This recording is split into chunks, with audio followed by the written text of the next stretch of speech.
Assalamualaikum warahmatullahi wabarakatuh teman-teman semua.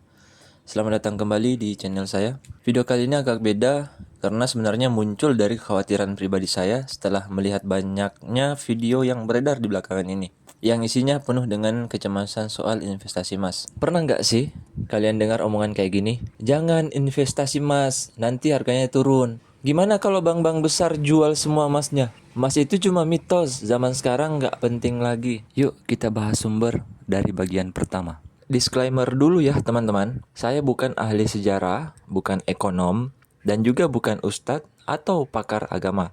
Saya hanya ingin berbagi hasil bacaan dan informasi dari berbagai sumber yang saya temukan. Semoga apa yang saya sampaikan ini bisa jadi tambahan sudut pandang dan mungkin saja bisa mengurangi rasa kekhawatiran teman-teman soal investasi emas.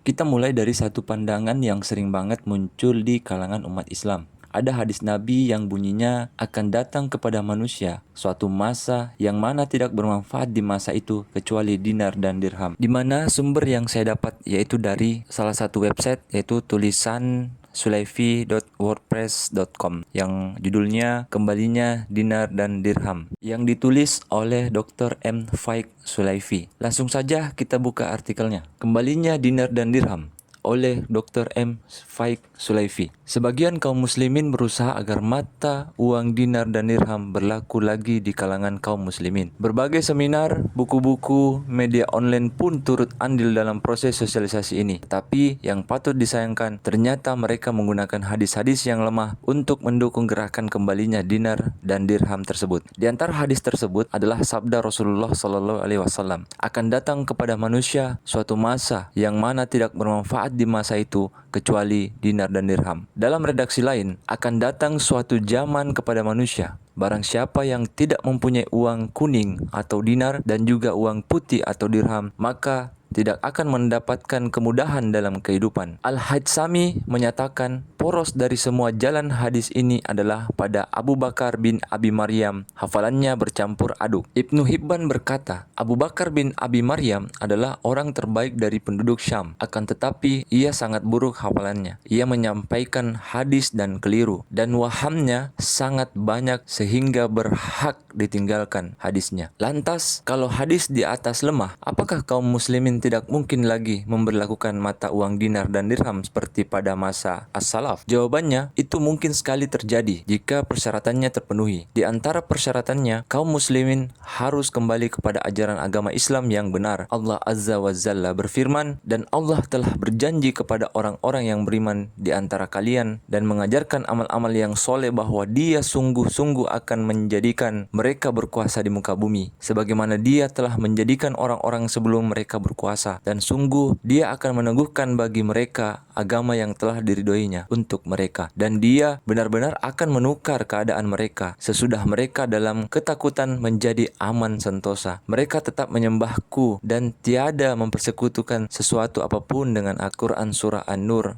ayat ke-55. Sehingga ketika kaum muslimin kembali kepada ajaran Islam yang benar, janji kemakmuran itu akan datang insya Allah. Dan di antara parameter kemakmuran itu adalah berlakunya kembali mata uang Islam, yaitu dinar emas dan dirham perak. Di antara janji Allah Azza wa Jalla tersebut, sabda Nabi SAW, akan datang suatu zaman atas manusia. Seseorang berkeliling di masa itu dengan membawa sedekah dari emas, kemudian tidak menjumpai orang yang mau menerima sedekahnya. Hadis riwayat Al-Bukhari. Itu adalah isi dari artikel dari Dr. M. Faik Sulaifi, di mana yang bisa saya simpulkan bahwa walaupun hadis ini dikategorikan lemah oleh sebagian ulama, tapi nilainya tetap relevan. Hadis ini menggambarkan sebuah masa krisis besar, di mana uang kertas mungkin sudah tidak berharga dan hanya emas dan perak, yaitu dinar dan dirham, yang masih diterima dan dianggap punya nilai. Maknanya bukan soal kaku menggunakan emas buat belanja harian, tapi menunjukkan bahwa emas itu stabil dan kuat dalam menghadapi krisis. Lalu, kenapa emas tetap dianggap berharga? Bahkan sejak zaman dulu kala. Jawabannya, karena emas punya nilai intrinsik. Artinya, emas punya nilai dari dirinya sendiri. Bukan karena janji pemerintah, bukan karena peraturan bank, dan tidak tergantung pada siapa yang mengeluarkan. Tapi karena emas itu langka, emas itu indah dan tidak bisa rusak. Emas itu dibutuhkan dalam banyak industri, dan emas selalu diterima di mana-mana, kapanpun dan dimanapun. Makanya, orang bilang emas itu penyimpan kekayaan sejati. Jadi, walaupun harga emas turun, emasnya sendiri tetap punya nilai. Nilainya nggak bisa jadi nol kayak uang kertas yang kena inflasi atau gagal bayar utang negara.